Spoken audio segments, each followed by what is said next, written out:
भारतीय नागरिक सुरक्षा संहिता 2023 अध्याय 35 जमानत और बंद पत्रों के बारे में उपबंध।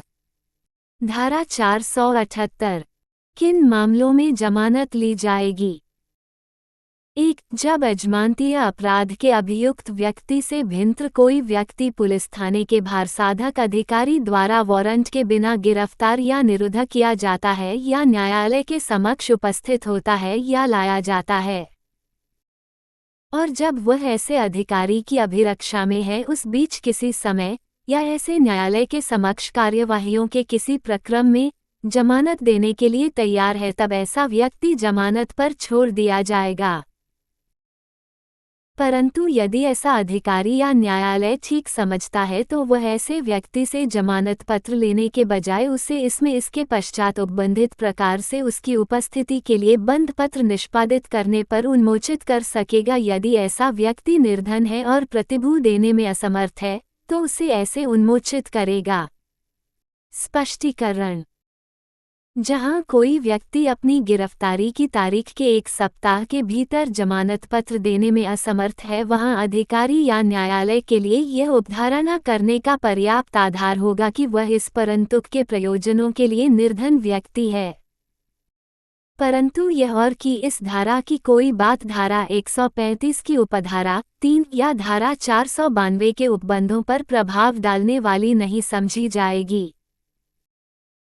2. उपधारा 1 में किसी बात के होते हुए भी जहां कोई व्यक्ति उपस्थिति के समय और स्थान के बारे में बंद पत्र या जमानत पत्र की शर्तों का अनुपालन करने में असफल रहता है, वहां न्यायालय उसे, जब वह उसी मामले में किसी पश्चातवर्ती अवसर पर न्यायालय के समक्ष उपस्थित होता है या अभिरक्षा में लाया जाता है, जमानत पर छोड़ने से इनकार कर सकेगा और ऐसी किसी इनकारी का ऐसे बंध पत्र या जमानत पत्र से आबद्ध किसी व्यक्ति से धारा 491 के अधीन उसको शास्ति देने की अपेक्षा करने की न्यायालय की शक्तियों पर कोई प्रतिकूल प्रभाव नहीं पड़ेगा।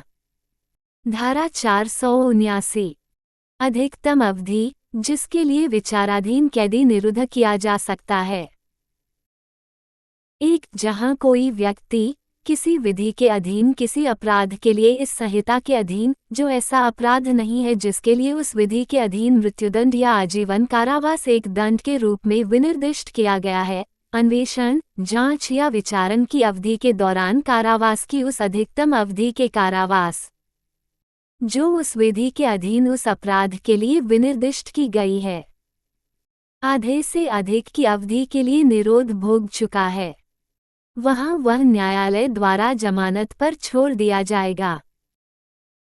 परंतु ऐसा व्यक्ति प्रथम बार का अपराधी है और जिसे पूर्व में किसी अपराध के लिए दोष सिद्ध नहीं किया गया हो, तो वह न्यायालय द्वारा बंध पत्र पर छोड़ दिया जाएगा यदि वह उस विधि के अधीन ऐसे अपराध के लिए विनिर्दिष्ट कारावास की अधिकतम अवधि की 1/3 विस्तारित अवधि तक निरोध में रह चुका है।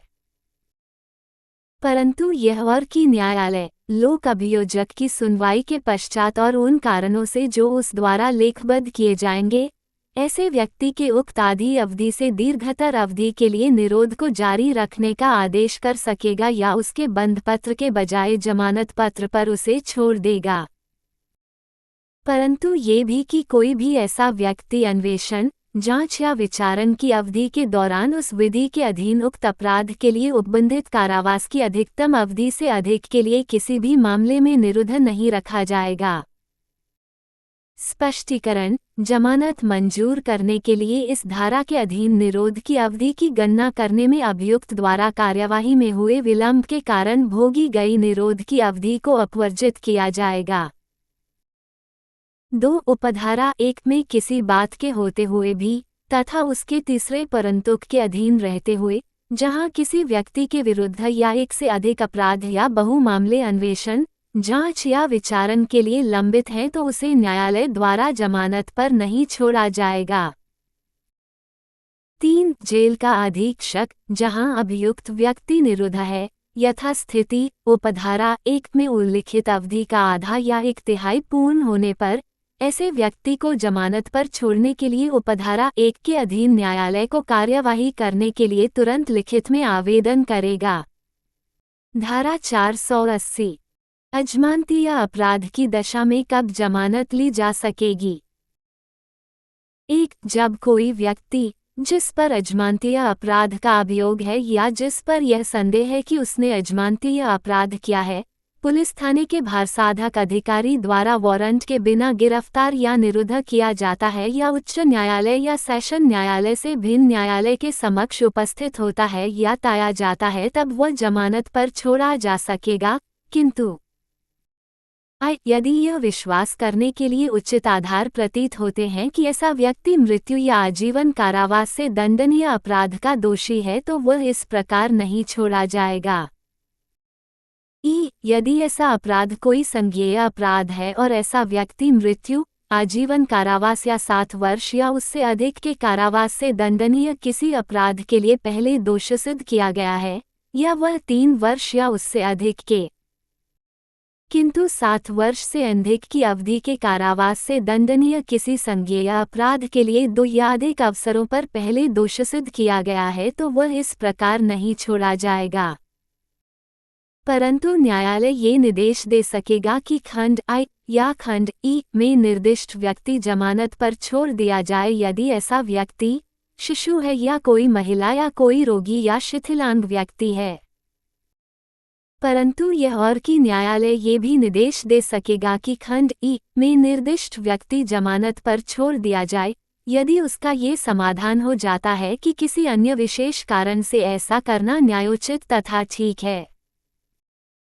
परंतु यह और भी कि केवल ये बात की अभियुक्त की आवश्यकता अन्वेषण में साक्ष्यों द्वारा पहचाने जाने के लिए या प्रथम 15 दिन से अधिक की पुलिस अभिरक्षा के लिए हो सकती है, जमानत मंजूर करने से इनकार करने के लिए पर्याप्त आधार नहीं होगी। यदि वह अन्यथा जमानत पर छोड़ दिए जाने के लिए हकदार है और यह वचन देता है कि वह ऐसे निर्देशों का जो न्यायालय द्वारा दिए जाएं, अनुपालन करेगा। परंतु ये भी कि किसी भी व्यक्ति को यदि उसके द्वारा किया गया अभिकथित अपराध मृत्यु, आजीवन कारावास या 7 वर्ष या उससे अधिक के कारावास से दंडनीय है, तो लोक अभियोजक को सुनवाई का कोई अवसर दिए बिना इस उपधारा के अधीन न्यायालय द्वारा जमानत पर नहीं छोड़ा जाएगा। 2. यदि ऐसे अधिकारी या न्यायालय को यथास्थिति अन्वेषण, जांच या विचारण के किसी प्रक्रम में ये प्रतीत होता है कि यह विश्वास करने के लिए उचित आधार नहीं है कि अभियुक्त ने अजमानतीय अपराध किया है, किंतु उसके दोषी होने के बारे में और जांच करने के लिए पर्याप्त आधार है, तो अभियुक्त धारा 492 के उपबंधों के अधीन रहते हुए और ऐसी जांच लंबित रहने तक जमानत पर या ऐसे अधिकारी या न्यायालय के स्वविवेकानुसार इसमें इसके पश्चात उपबंधित प्रकार से अपने उपस्थित होने के लिए बंध पत्र निष्पादित करने पर छोड़ दिया जाएगा।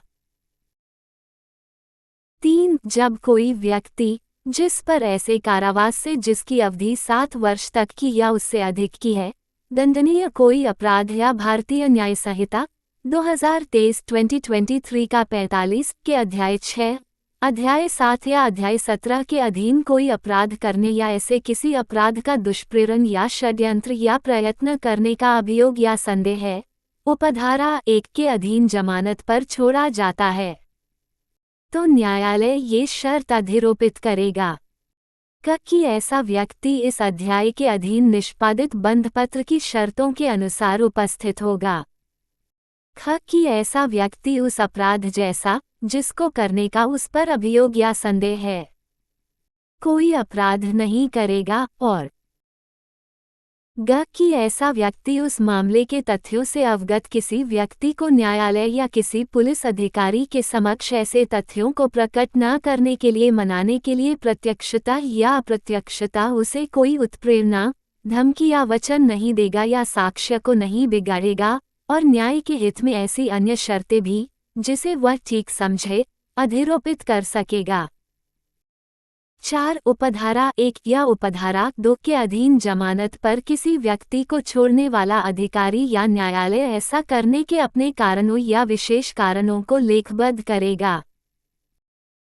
5. यदि कोई न्यायालय जिसने किसी व्यक्ति को उपधारा 1 या उपधारा 2 के अधीन जमानत पर छोड़ा है, ऐसा करना आवश्यक समझता है तो ऐसे व्यक्ति को गिरफ्तार करने का निर्देश दे सकेगा और उसे अभिरक्षा के लिए सुपुर्द कर सकेगा। 6. यदि मजिस्ट्रेट द्वारा विचारणीय किसी मामले में ऐसे व्यक्ति का विचारण जो किसी अजमानती अपराध का अभियुक्त है, उस मामले में साक्ष्य देने के लिए नियत प्रथम तारीख से 60 दिन की अवधि के अंदर पूरा नहीं हो जाता है तो यदि ऐसा व्यक्ति उक्त संपूर्ण अवधि के दौरान अभिरक्षा में रहा है तो जब तक ऐसे कारणों से जो लेखबद्ध किए जाएंगे मजिस्ट्रेट अन्यथा निर्देश न दे वह मजिस्ट्रेट की समाधानप्रद जमानत पर छोड़ दिया जाएगा। 7. यदि अजमानती अपराध के अभियुक्त व्यक्ति के विचारण के समाप्त हो जाने के पश्चात और निर्णय दिए जाने के पूर्व किसी समय न्यायालय की यह राय है कि यह विश्वास करने के उचित आधार हैं कि अभियुक्त किसी ऐसे अपराध का दोषी नहीं है और अभियुक्त अभिरक्षा में है तो वह अभियुक्त को निर्णय सुनने के लिए अपने उपस्थित होने के लिए बंध पत्र उसके द्वारा निष्पादित किए जाने पर छोड़ देगा। धारा 481 अभियुक्त को अगले अपील न्यायालय के समक्ष उपस्थित होने की अपेक्षा के लिए जमानत। 1. विचारण के समाप्त होने से पूर्व और अपील के निपटान से पूर्व यथास्थिति अपराध का विचारण करने वाला न्यायालय या अपील न्यायालय अभियुक्त से यह अपेक्षा कर सकेगा कि जब उच्चतर न्यायालय संबंधित न्यायालय के निर्णय के विरुद्ध फाइल की गई किसी अपील या याचिका के संबंध में सूचना जारी करे तो वह उच्चतर न्यायालय के समक्ष उपस्थित होने के लिए बंधपत्र या जमानत पत्र निष्पादित करे और ऐसे बंधपत्र 6 मास तक प्रभावी रहेंगे। 2. यदि ऐसा अभियुक्त उपस्थित होने में असफल रहता है तो बंधपत्र जब्त हो जाएगा और धारा 491 के अधीन प्रक्रिया लागू होगी। धारा 482 गिरफ्तारी की आशंका करने वाले व्यक्ति की जमानत मंजूर करने के लिए निर्देश।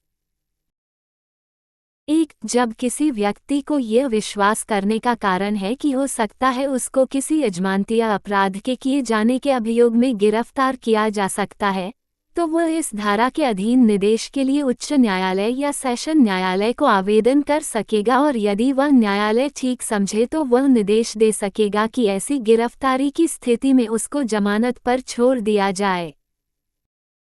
2. जब उच्च न्यायालय या सेशन न्यायालय उपधारा 1 के अधीन निर्देश देता है तब वह उस विशिष्ट मामले के तथ्यों को ध्यान में रखते हुए उन निर्देशों में ऐसी शर्तें जो वह ठीक समझे सम्मिलित कर सकेगा जिनके अंतर्गत निम्नलिखित भी हैं। ये शर्त कि वह व्यक्ति पुलिस अधिकारी द्वारा पूछे जाने वाले परिप्रश्नों का उत्तर देने के लिए जैसे और जब अपेक्षित हो उपलब्ध होगा। ये शर्त कि वह व्यक्ति उस मामले के तथ्यों से अवगत किसी व्यक्ति को न्यायालय या किसी पुलिस अधिकारी के समक्ष ऐसे तथ्यों को प्रकट न करने के लिए मनाने के लिए प्रत्यक्षतः या अप्रत्यक्षतः उसे कोई उत्प्रेरणा धमकी या वचन नहीं देगा। ये शर्त कि वह व्यक्ति न्यायालय की पूर्व अनुज्ञा के बिना भारत नहीं छोड़ेगा। ऐसी अन्य शर्तें जो धारा 480 की उपधारा 3 के अधीन ऐसे अधिरोपित की जा सकती हैं मानो उस धारा के अधीन जमानत मंजूर की गई हो। 3. यदि तत्पश्चात ऐसे व्यक्ति को ऐसे अभियोग पर पुलिस थाने के भारसाधक अधिकारी द्वारा वारंट के बिना गिरफ्तार किया जाता है और वह या तो गिरफ्तारी के समय या जब वह ऐसे अधिकारी की अभिरक्षा में है तब किसी समय जमानत देने के लिए तैयार है तो उसे जमानत पर छोड़ दिया जाएगा। तथा यदि ऐसे अपराध का संज्ञान करने वाला मजिस्ट्रेट यह विनिश्चय करता है कि उस व्यक्ति के विरुद्ध प्रथम बार ही वारंट जारी किया जाना चाहिए तो वह उपधारा 1 के अधीन न्यायालय के निर्देश के अनुरूप जमानती या वारंट जारी करेगा। 4. इस धारा की कोई बात भारतीय न्याय संहिता 2023-2023 का 45 की धारा 65 या धारा 70 की उपधारा 2 के अधीन किसी अपराध को कारित करने के अभियोग पर किसी व्यक्ति की गिरफ्तारी अंतर्वलित करने वाले किसी मामले को लागू नहीं होगी।